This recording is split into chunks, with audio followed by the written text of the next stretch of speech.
Hi everyone, you're on the channel Flowery Mio.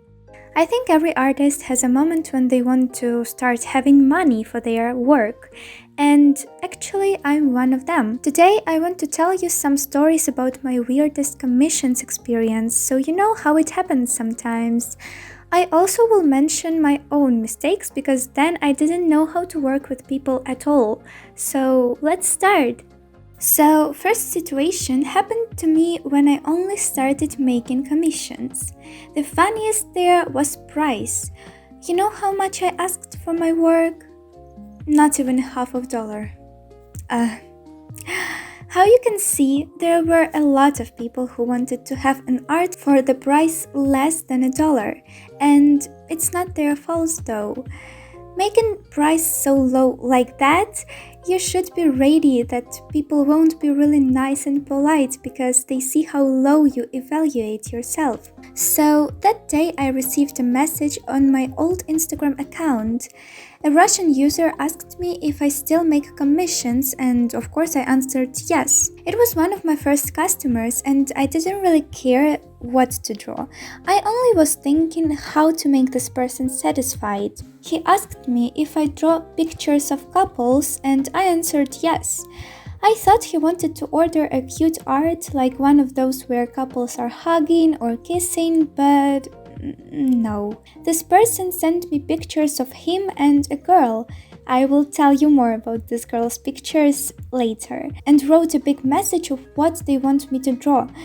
Basically, I had to draw him as a Spider-Man and her as a ladybug. It was already really strange because, like, Spider-Man and ladybug? Really? But it wasn't the only weird thing. He didn't want me to draw the mask on her face, only this latex costume like original ladybug has. She also had to be tied with a rope, but still look happy. Then I understood that something is not really okay, but I was way too scared to say no, even though they were quite polite. So I drew a sketch, sent him, and he said it was okay, so I continued working. And after this creepy art was already done, I sent it to him and received a request to add some teddy bears in his hands and her lap, and I drew it. Then he asked me to add pacifier in her mouth, but thanks God I rejected it. Surprisingly, he was quite happy and polite. He said he really likes what I drew even though I didn't draw this freaking pacifier. So, what's about that girl? Only after some time I found out that it wasn't his girlfriend. It was Belle Delphine. He literally asked me to draw him with Belle Delphine in costumes of Ladybug and Spider-Man. I didn't know about her that time and he sent a really ordinary photo, just a selfie, and yeah. This weird fetishes became one of my first customers and I feel quite guilty for drawing that. People on my art were fully in clothes and they didn't have any erotic poses, but I still would never draw something like that now. The second story is not that scary, but still weird and strange. I'm still thinking about it. It was a girl who was my internet friend. She liked Visual Kei as much as I did, still do though, and I felt like I was not the only freak who likes Japanese rock music. She asked me to draw a picture of her character in the forest, surrounded by little fairies. It had to be a really cute and interesting but still difficult work. The pose and lights she wanted were not easy to make, but I haven't told her about it. This is a big mistake. Artists, please tell your customers if you are struggling with something in their commission. I was sending her a lot of steps in process to be sure that she likes it, because it would be really difficult to change something when art is finished. What is not okay is that she started becoming more and more rude with every change. I don't remember how many changes I have done, but there were hundreds, I'm sure. Sometimes it felt like she was asking to make changes just to ask. One day she said that color palette is too cold, then too warm, then she wanted to change all the colors because she didn't like the way they looked like, then asked to make everything how it was. I changed everything how she wanted, even if it was something difficult on the background or strange changes in character's appearance. When I finally finished this art, I was really proud. It was something I have never done before.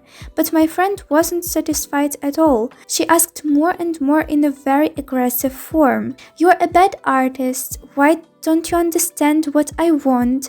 How you are making commissions if you can't make a good one for me?"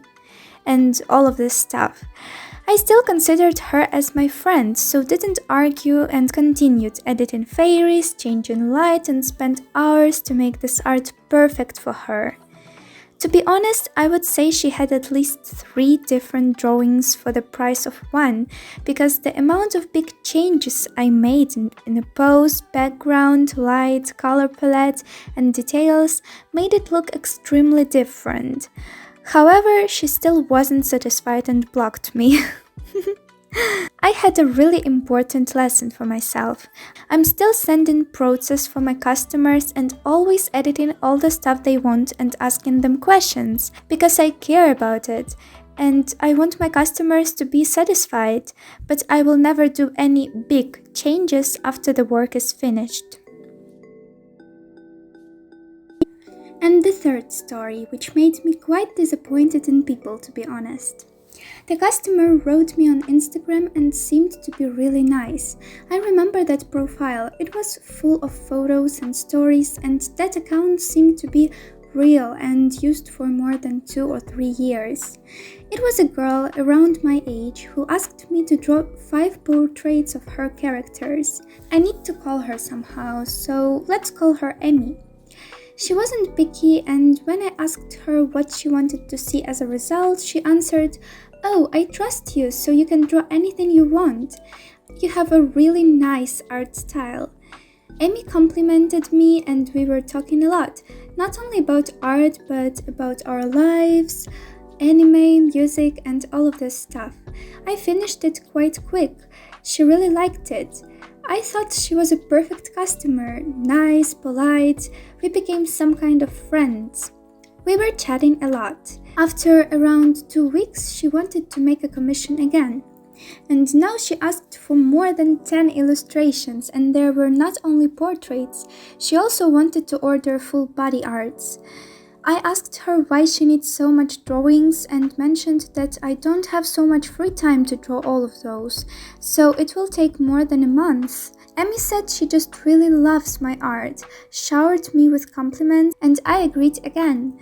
I have spent all the time drawing pictures for her, and I would say it was the fastest speed I could draw with, but she still asked me to draw faster and that she doesn't want to wait so much. We had some conflicts, but I finished my work and sent it to her. Important, only 2 or 3 out of those were posted, because I didn't really like the result. Soon it happened for the 3rd time, and then I felt that something was wrong. People usually don't order so much, even with such prices, but there were no proofs that something is really wrong, so I was just living with this strange feeling for some time. Then I suddenly received a message from a user I didn't know before. They asked me something like, "Hello, when are you going to finish my commission?" I was extremely surprised because we have never talked before and I didn't make any commissions for them. I asked what kind of commission they are talking about, and they started telling me that they have already paid me for an art, that I'm a liar and stole their money. During our little arguments, they have sent me a lot of screenshots of chat where they really ordered art, paid for it, and got ignored. But the point is, it wasn't my profile. I asked user for a link on profile and saw a copy of my page with a little bit different nickname. There were almost no likes and comments on the post, if you want to know details. I understood who was the scammer immediately, because there were pictures that I drew and sent only to Emmy. No one else could see them. Basically, Emmy was buying my pictures for not even $0.50 and sent it for much bigger price, like for 5 or 7. And the problem is that she blocked me right after I wrote her I know everything, and she didn't answer to anyone. After this story, I stopped making commissions for such a low price because I'm not a slave, okay? And I just hope she doesn't scam people now. So this is all for now. I hope you guys liked this video because it was really fun to make. You can watch other videos if you want. Thank you so much. Bye.